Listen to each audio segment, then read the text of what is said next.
what's up guys, welcome back. It's your girl Jazz, and I'm super excited about this event that I'm heading to. Although I'm not 100% exactly sure what to expect, from my understanding it's Comic-Con meets Halloween, so it's going to be kind of like the horror related. It's called Texas Haunters Convention, so we're going to go check it out.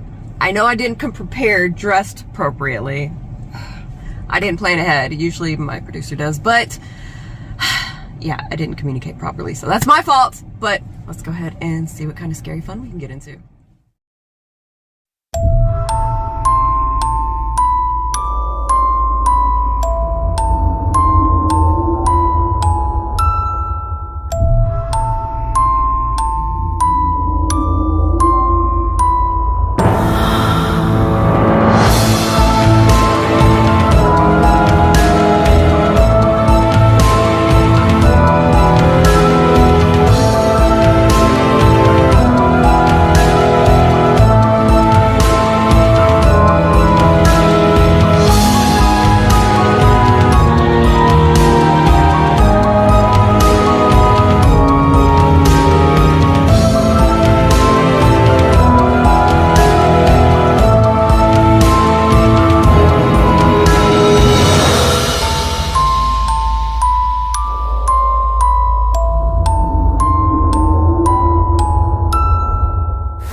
guys, what did you think about the Haunters Convention? Personally, I had a blast. Although there were some very disturbing things that we're seeing there. Some I would 100% prefer not to see, no matter what type of setting it is. But overall, I had a blast. Very creative people, very creative imaginations. Costumes were pretty cool. Did you guys see Lucifer? I took a picture with him before I left. And before I end this video, you guys, I gotta show you this car that I'm parked right next to. It's a Jurassic Park car, so you gotta check it out. Isn't that cool? Alright, so a lot of people are very creative here. Definitely have to show up next year. There are actually other conventions. They have one in Mesquite earlier this year, or earlier this month, actually, I didn't even know about. But like I said, make sure you check it out. If you missed it this year, definitely come check it out next year. Let me know what else I need to review. And as always, stay tuned, stay jazzy. Thanks for watching, guys.